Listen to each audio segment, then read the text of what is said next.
That's a great question, Mr. Nelson. And the short answer is no, we have not kept our eye on the prize. I think we've gotten very confused as a people as to what our focus should be. If you look at uh, Black people, Black communities that were developed after 1865, whether you're talking about the Haiti district in Durham, North Carolina, you're talking about Greenwood, and Tulsa, Oklahoma, and several others, you will see that those folks, less than one generation after slavery, were very focused on building communities. And what that looked like was Black people working, collaborating together. And in doing so, they established banks, they established schools, they established places of worship, they established various businesses. If you look at, for example, in the Haiti district, in the Haiti district in Durham, North Carolina, there were over 200 Black-owned businesses at one time in that area alone. What that meant was they were developing a self-sufficiency by creating an economic foundation that they could then operate from and transfer to their offspring. What we have not done as a people, in terms, and why I say we've lost focus, is that we have not concentrated our effort on being independent, interdependent amongst each other, and less dependent on the federal government and other groups. And so, in order to make that happen, you have to have an economic base. We don't have an economic base, a strong economic base. We don't have a strong political policy making base. And so when you look at it from that standpoint, we are so disjointed. We don't have a consolidated effort to really influence policy and economic change. That's what these folks were able to do early on, and here we are, some 200 plus years later, and we haven't quite figured it out. I think you're absolutely right. I mean, so when you think about, let me put it to you, let me use this example. There's a book called The Jewish Phenomenon, and what it talks about is how 2% of America's population, we're talking about Jewish immigrants, actually are overrepresented in various industries, right? And you say, well, how are they overrepresented? And this doesn't come from me. This comes from the author of the book, from who has studied this, who's a part of the Jewish culture, right? And essentially what the author says is that Jews have, number one, they understood that they had a vested interest in each other to work together, right? And to build an economic base. And everything that they have been involved in, they have done it in a way, and I know I'm speaking in general terms, but what they've done it in such a way that they have purposely set a goal of excellence in achievement in those particular industries, which has allowed them to dominate. At the same time, they have been very prescriptive in the raising of their children and saying that this I was listening to a parent over the weekend, and they was like, oh, little stink stink, oh, my little stink stink. Well, one of the things that they don't do, they don't call their children those types of names, right? So they call them, hey, this is my US senator, this is my US congressman, this is my mayor, this is my bank president. This They're calling their children what they want them to be at literally at birth. So now that when they walk into that destiny, uh, um, it's not uncomfortable. It's not unheard of. It's not something foreign. So now let me go back a bit, right? So when you talk about consolidating our voting power, you've got 2% of the population, that the majority of which lives in about 15 states or less, right? And so what they're able to do is they're able to vote their common interests. And because they, over time, they have been able to amass influence and power in certain industries, then they represent a segment of the economy that cannot be destroyed.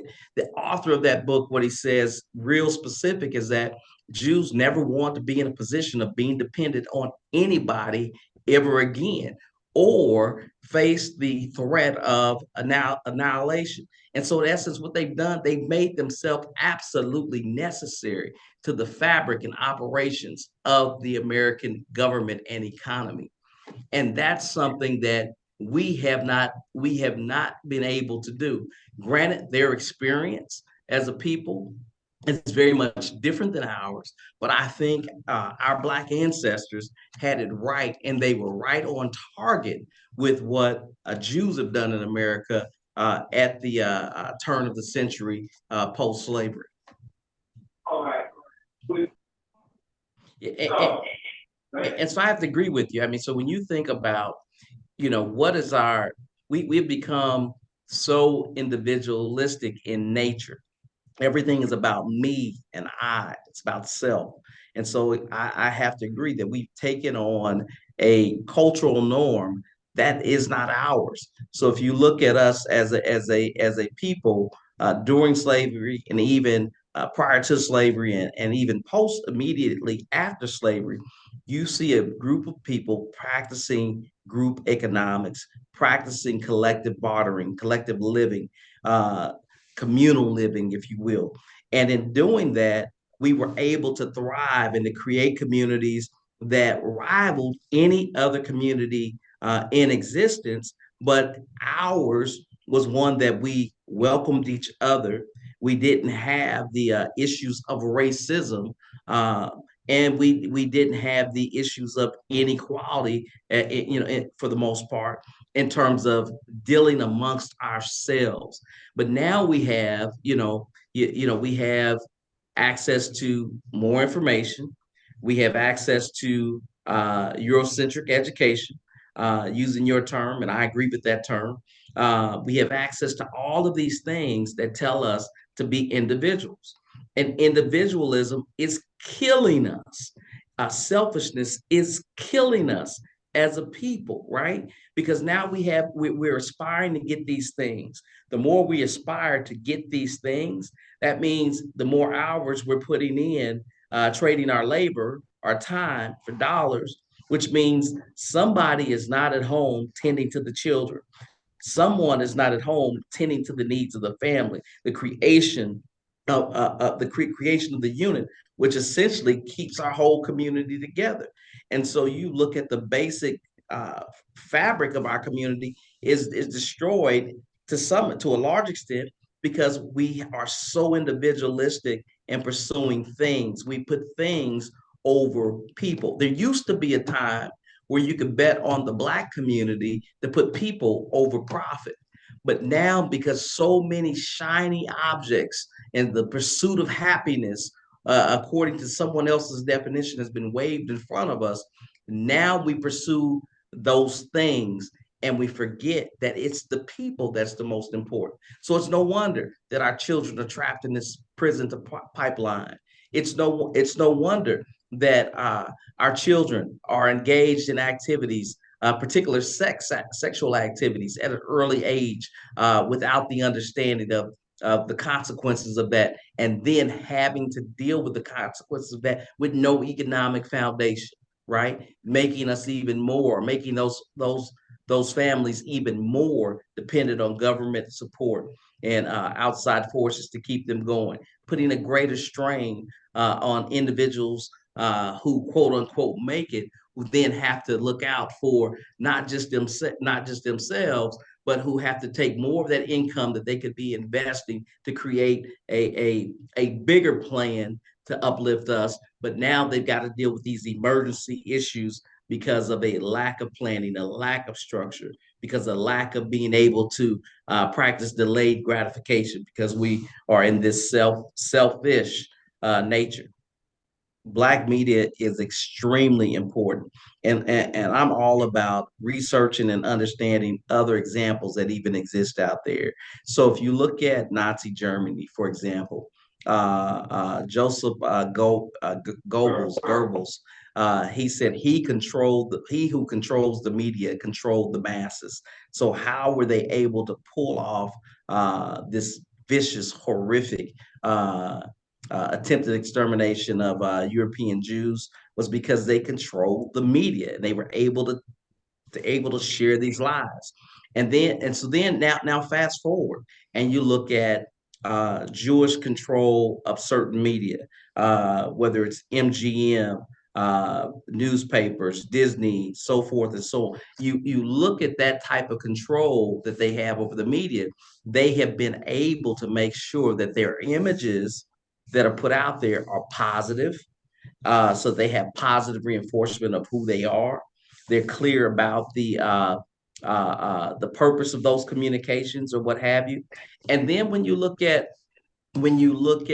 uh, black media, we have the oldest black newspaper west of the Mississippi, right? We have Cascade Media, the only black-owned digital media company in Kansas City.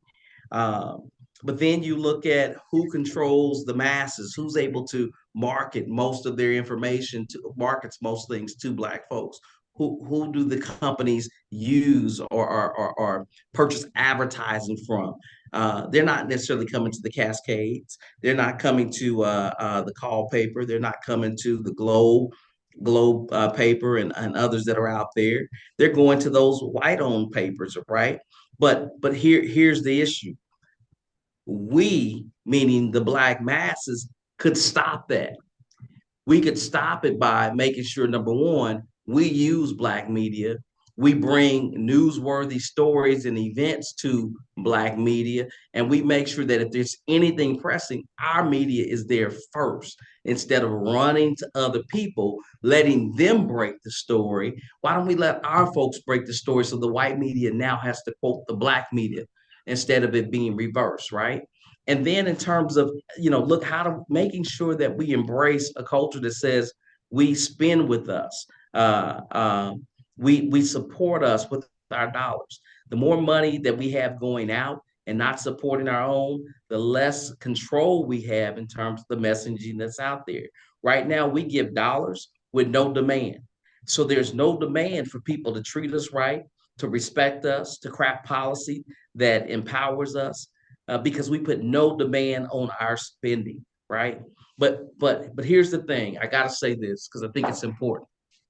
Is that when we go and patronize black-owned businesses, we very much put a demand on those dollars. We demand a certain level of service. We demand a certain quality of the product or service.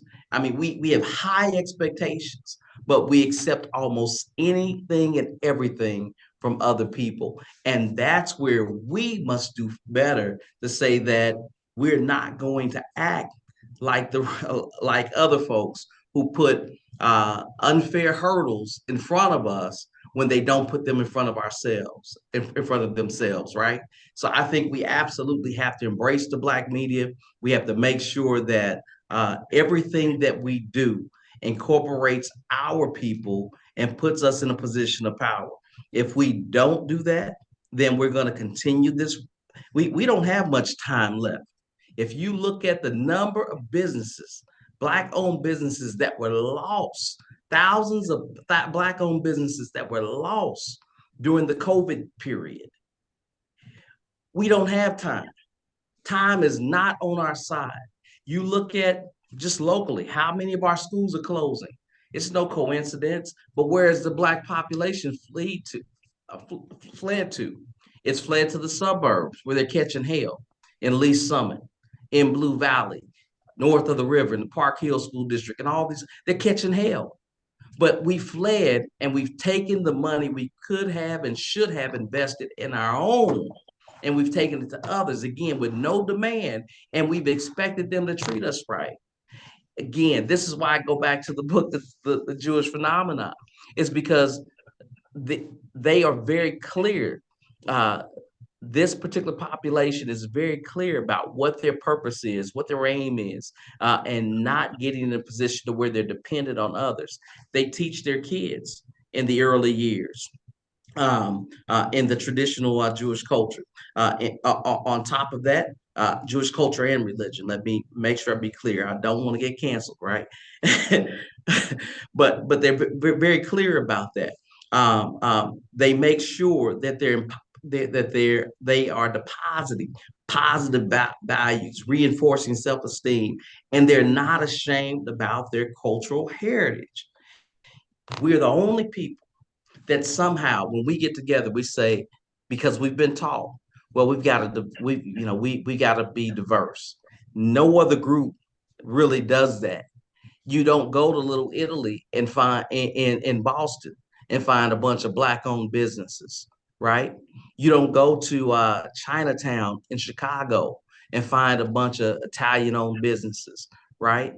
See, we're the only community that when we attempt to do something, other people tell us, you need to be more diverse. And then we end up buying the lie and telling ourselves we need to be more diverse.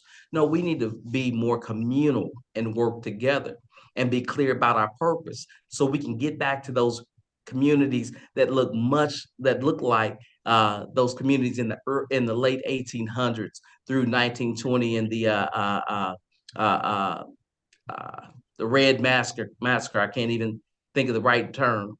But we need to get back to that. Otherwise, we're lost. We are lost if we do not get back to working together and making sure that we're promoting every facet of our community. And last point, and I know I said that a moment ago, but Dr. Claude Anderson, he laid it out what the foundation should look like. And unfortunately, many of us, we refuse to pay attention. Sean Rochester, in his book, The Black Tax, he laid it out in terms of what it costs to be Black in America. I mean, there's an extra amount of money that we pay just to be Black in America. Just to live in Kansas City alone, it costs me more than it does the average white person. And that's just fact. We pay more in our taxes. I can go on, but the foundation's been laid with Dr. Claude Anderson and Powernomics. If we don't take heed and do something quickly within the next year, 2 years, 10 years from now, it's going to be even more bleak. This is brought to you by the Black Economic Union, located at 1601 East 18th Street, Kansas City, Missouri.